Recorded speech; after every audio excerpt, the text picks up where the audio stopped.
Hello, thank you for choosing our video to view today.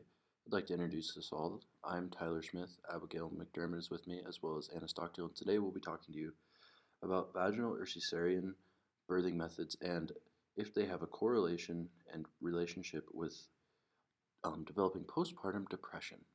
So, to kind of introduce our project, we initially raised the question of in postpartum mothers, do those who delivered via the C-section route compared to those who delivered the vaginal route have a higher rate of postpartum depression?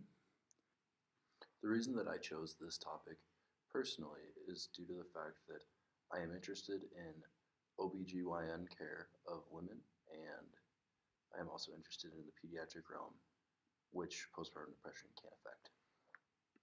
I agreed to participate with the research of this project because of my passion for the removal of stigma from mental health concerns and also for personal risk factors for postpartum depression. I'm interested in this topic because, like Tyler, I'm also interested in women's health and I'm also interested in mental health. And so this topic was a good way to combine those two interests of mine. So I'm just going to give a little bit of background information on the topic. So the American College of Obstetrics and Gynecologists, or ACOG, defines cesarean birth as the delivery of a baby through incisions made in the mother's abdomen and uterus. Another term that I'd like to define would be the Edinburgh Postnatal Depression Scale, and this was the scale that was used for the majority of our articles as a way of measuring postpartum depression in the mothers. And it's a screening tool that was originally created to screen for postpartum depression. So postpartum depression has an onset at 6 weeks following the birth of the infant and persists for a year. And it can display as a depressed mood, loss of interest or pleasure, changes in appetite or weight, sleep disturbances, fatigue or loss of energy, impaired ability to think or concentrate, agitation, feelings of worthlessness or excessive guilt, and suicidal ideation or behavior. So why we saw this as an issue in the first place is that there have been a lot of cesarean sections that have been occurring more often in the medical field. And so ACOG addresses that in certain scenarios, the rapid increase in the rate of cesarean births without the evidence of concomitant decreases in maternal or neonatal morbidity or mortality raises significant concern that cesarean delivery is overused.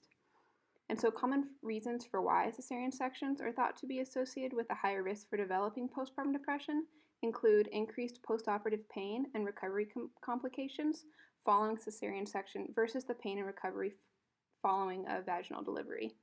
So next we're going to begin talking about the articles that we chose for this research. The first study that we chose was a level 4 longitudinal study that followed 3,508 pregnant women. This study consisted of a series of 3 questionnaires that were given to the mothers over the intrapartum and postpartum period. The intrapartum period is during the labor for the mother, and the postpartum period is after the mother has delivered the child. These questionnaires ask the mothers about their socioeconomic standing, demographics, lifestyle habits, overall feeling about their birth, and any medical problems and physical symptomology of the postpartum period. The results of this article were that the authors came to the conclusion that the mode of delivery has no direct correlation with developing postpartum depression. However, the authors did come to find that there is an indirect correlation with developing postpartum depression if the mother's overall birthing experience was negative. The next article that we decided to choose was a level 5 correlational study that followed 224 first-time mothers in primary care centers. Questionnaires were administered in a face-to-face interview style that asked about socioeconomic standings, demographic information, obstetric information, and postpartum depression information. The Edinburgh Postpartum Depression Scale was also filled out during the first and third month of the postpartum period for each of these mothers. The results of this study came to see that there is also no direct correlation between postpartum depression and having a cesarean section. The authors did, however, discover that the mothers who did not deliver in their preferred mode of delivery were at higher risk for developing postpartum depression.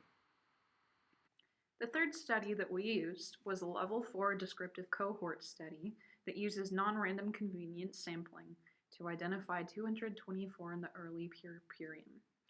Women were surveyed, and they completed the Edinburgh Postpartum Depression Scale. The surveys asked about such factors as socioeconomic status, the relationship the mother had with the father of the baby, the level of pain they were in the postpartum period, and the past history of depression. The study determined that surgical deliveries tended to present a higher risk of postpartum depression. Reasons for this association include an increased risk for hemorrhage, pain that lingers well past the sixth week of the postpartum, and emergency delivery. The fourth study that we used is a level 4 observational cross-sectional study that surveys 18 mothers from India who underwent emergency cesarean section. The Edinburgh Postpartum Depression Scale was used to detect postpartum depression. The survey was performed 7 days postpartum, and participants were chosen via non-random convenience sampling. The questionnaire asked the mothers about their overall experience in giving birth and what contributed to their postpartum depression. The authors concluded that the primary mediating factor between cesarean section and the development of postpartum depression was disappointment with deviations from the birth plan. They also identified episiotomy pain for mothers who delivered vaginally and incision site pain for women who delivered by cesarean section. So the next study we looked at was a level 4 quantitative longitudinal study that follows 1,310 postpartum women in Japan, and it provides a series of 3 surveys during the antepartum and postpartum periods. The first survey asked questions regarding their demographics, obstetric history, history of depression, socioeconomic status, and their level of education. The second survey took place a few days after birth, while the first survey took place at 32 weeks during their pregnancy. So the second survey asked questions regarding their gestational age, their mode of delivery, the sex of the infant's birth weight, and if the mother smoked during pregnancy. For the third survey, it took place a few weeks after birth, and they used the EPDS to determine if the mother had developed postpartum depression. The results of this study concluded that the data suggest with statistically significant evidence there to be an indirect positive correlation between delivering via cesarean section and the development of postpartum depression. Of the 1,310 women who completed each survey in the study, 8.2% had symptoms of postpartum depression by having a score of 9 or greater on the EPDS. Out of those 1,310 women, 17.1% of them had a delivery via cesarean section.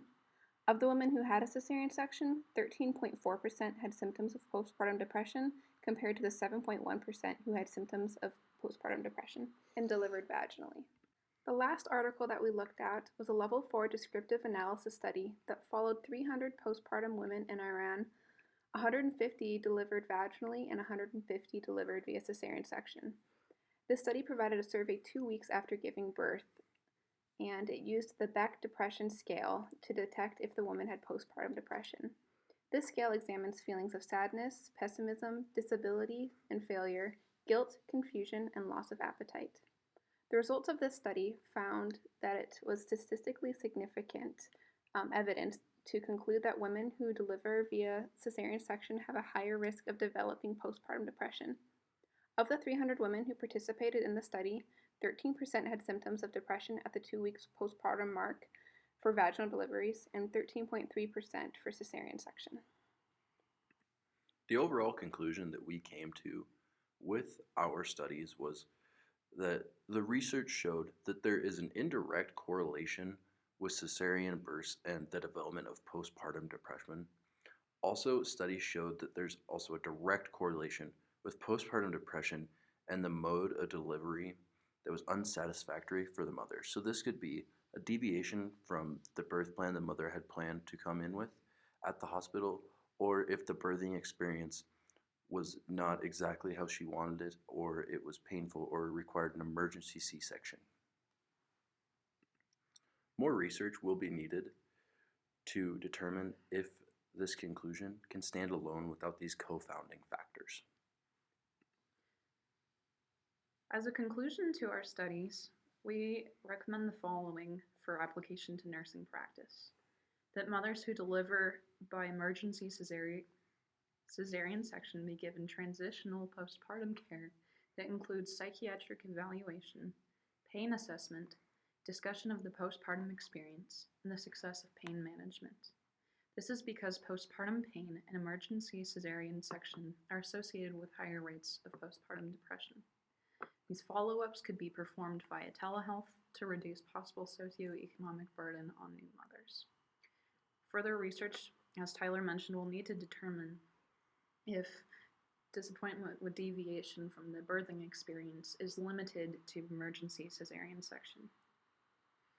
Additionally, further screening should happen past the discharge of the mother from the hospital. Finally, we just wanted to thank Professor Burkholder for all the time she put in our class teaching us how to write these papers and how to create these presentations, and allowing us the opportunity to present to everyone that chose to watch this video. And once again, thank you for taking your time to watch our video. From NU 307, Evidence-Based Practice Research Methods, this is Anna Stockdill Abby McDermott. And Tyler Smith. signing off. Thank you.